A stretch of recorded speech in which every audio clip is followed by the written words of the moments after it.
वो कहते हैं ना, first impression is the last impression. यानी यह देखा गया है कि अधिकतर लोग पहली बार किसी व्यक्ति से मिलकर ही उसके बारे में अपनी राय बना लेते हैं। और हम यंगस्टर्स के लिए तो यह बहुत ज़रूरी बात है कि कोई हमारे लिए क्या सोचता है। यह सब चीज़ें पता चलती हैं हमारे पहनावे से या चाल चलन से, लेकिन जो एक ही सेकंड में पकड़ ली जाए वह होती है बोलचाल की भाषा। यानी आप कैसे हैं, आपकी क्वालिफिकेशंस क्या है या आपका फैमिली बैकग्राउंड क्या है। ये सभी बातें पता चलती हैं तो सिर्फ आपकी बोलचाल यानी आपके बात करने के तरीके से। अब हर कोई तो अपनी आवाज़ से धनी नहीं हो सकता, या यूँ कहें कि हर कोई अच्छे कम्युनिकेशंस की कला को नहीं सीख सकता। लेकिन आज हम आपके लिए लाए हैं कुछ ऐसे ही टिप्स जिसे सुनकर आप खुद की गलतियों को सुधार कर अपनी पर्सनालिटी में चेंजेस ला सकते हैं। या यूँ कहें कि आज हम आपको अच्छे और बेहतरीन कम्युनिकेटर के उन गुणों के बारे में बताएंगे जिसको अपनाकर आप खुद में काफ़ी चेंजेस ला पाएंगे। नमस्कार, मैं कृतिका स्वागत करती हूँ आप सभी का प्रभात प्रकाशन के YouTube चैनल पर। आज हम आपके लिए लेकर आए हैं अच्छा बोलने की कला और कामयाबी के कुछ नुस्खे जिन्हें डेल कार्नेगी द्वारा लिखा गया है। हम आपको बता दें कि डेल कार्नेगी एक फेमस अमेरिकन राइटर और लेक्चरर थे जिन्होंने पर्सनालिटी डेवलपमेंट, सेल्समैनशिप और कॉर्पोरेट ट्रेनिंग की शुरुआत की थी। और इन्होंने अब्राहम लिंकन के जीवन पर आधारित कई सारी बेस्ट सेलर्स बुक्स को भी लिखा है। कम्युनिकेशन के लिए कोई अलग से कोर्स नहीं होता, केवल हमें कुछ करने की आवश्यकता है जिससे हम चेंजेस ला पाए। डेल के अनुसार यह कला कुछ सिद्धांतों पर निर्भर करती है, जैसे हमें बोलने से पहले सोचने की आवश्यकता है। हमने अपनी असल जिंदगी में कई सारे लोगों को देखा है जो बिना कुछ सोचे समझे कुछ भी बोल देते हैं।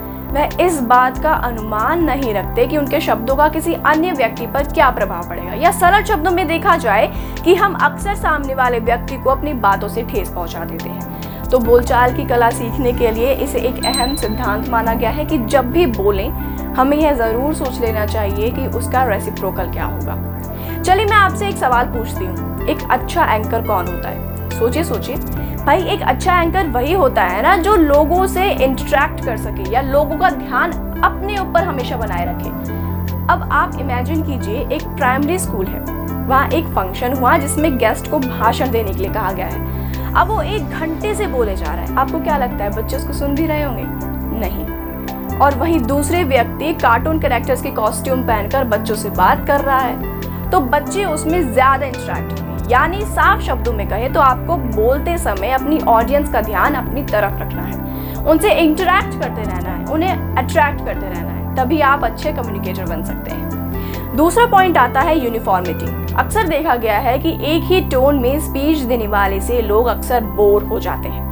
अगर हम किसी स्पेसिफिक वर्ड पर ज्यादा जोर दें तो वह सुनने में भी काफी अच्छा लगता है। जैसे आपने मोदी जी का भाइयों और बहनों तो सुना ही होगा, और ममता बनर्जी का खेला होवे।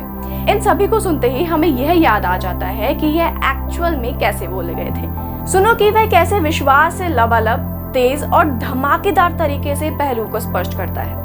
आपने अपने न्यूज चैनल पर फास्ट 100 न्यूज तो सुनी ही होगी कि वह कैसे 25 मिनट में 100 खबरें पढ़ देते हैं।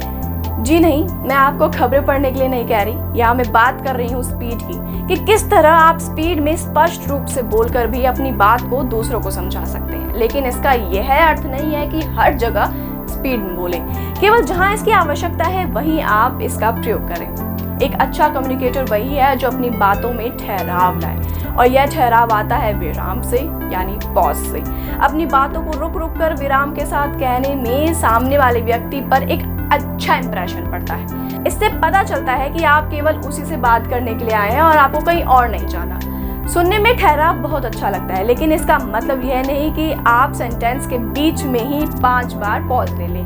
इससे सामने वाले को आपके बारे में गलतफहमी भी हो सकती है। आप समझ ही गए होंगे कि मैं किस तरफ इशारा कर रही हूँ।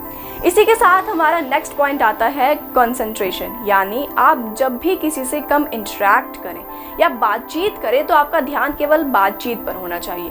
एक ही समय पर 2 या 3 काम करने की विद्या सीखने के लिए दिमाग को विशेष अभ्यास की जरूरत होगी। अधिकतर मनोवैज्ञानिक के मुताबिक दिमाग एक समय में 2 विचारों के विषय में नहीं सोच सकता। अक्सर हमें महसूस होता है कि हमने 2 मछुआरों के विषय में एक ही समय में सोचा है, लेकिन दरअसल ऐसे 2 मित्रों के बीच बेहद समानता होती है। अगर हम कंसंट्रेट करके सोच समझ के अपनी बातों को कहेंगे तो हमें ज्यादा आसानी होगी। भाषण के बीच स्वाभाविक विराम के दौरान अगले वाक्य के बारे में भी सोचा जा सकता है, जो एक बेहतरीन तरीका है। जोश में गोपनीय शक्ति जो प्रतिभाशाली व्यक्ति के आसपास मंडराती है।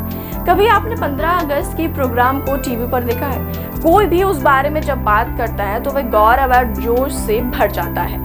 कभी आपने किसी को रोते हुए देखा है? मुद्दा यही है, अपनी बातों में भावनाओं और जोश को लाना, यानी हम किस समय क्या बात कर रहे हैं, किस भावना के साथ बात कर रहे हैं, यह बहुत जरूरी है। एक अच्छा कम्युनिकेटर वही होता है जो लोगों की भावनाओं को समझ सके या लोग खुद उससे रिलेट कर सके।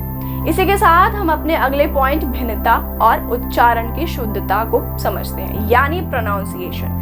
आमतौर पर देखा गया है कि उपचार को भाषा शैली का सबसे अहम मुकाम माना गया है। अगर हम अपनी बातों को स्पष्ट रूप से उनका सही उच्चारण करके सामने वालों को नहीं समझा सकते तो यह सारी बातें व्यर्थ है। जरा सोचिए, राहुल गांधी भाषण देते समय किसी अक्षर को अलग तरीके से बोले, जैसे हिंदुस्तान को इंदुस्तान। अजीब नहीं लगेगा? बेशक लगेगा। दोस्तों, अगर हमें अपनी बातों को सही तरीके से रखना ही नहीं आता तो इन सब की क्या जरूरत। अब सबसे अहम मुद्दा आता है क्रोध। हमारे अंदर क्या फीलिंग्स हैं, इसे दूसरों के सामने लाना जरूरी है, लेकिन हमारी नकारात्मक भावनाएं बाहर ना आ जाए, इस बात का ध्यान भी हमें रखना चाहिए। कई लोगों के करियर केवल इसलिए खत्म हो गए क्योंकि उन्होंने गलत भाषा शैली का इस्तेमाल किया या कुछ उपशब्द गए। इसी के साथ कुछ और ऐसी बातें हैं जिन्हें हम फॉलो कर सकते हैं, जैसे शब्दकोश का विकास, सही सोच और व्यक्तित्व। अगर आप भी अपनी बोलने की कला को सीखना चाहते हैं, अपनी कामयाबी का जरिया बनाना चाहते हैं, तो इन सभी बातों को विस्तार से पढ़ने के लिए जरूर खरीदे प्रभात प्रकाशन की बुक अच्छा बोलने की कला और कामयाबी। आगे भी हम आपके लिए लेकर आएंगे कई सारे इंटरेस्टिंग टॉपिक्स। अगर आपको हमारा आज का वीडियो पसंद आया हो तो इसे अपने दोस्तों में शेयर जरूर करें, और अगर आपका कोई सवाल है या आप हमारी कोई पर्टिकुलर टॉपिक वीडियोस देखना चाहते हैं तो कमेंट बॉक्स में जरूर बताएं। जल्द ही आपसे फिर मुलाकात होगी प्रभात एग्जाम की यूट्यूब चैनल पर। नमस्कार।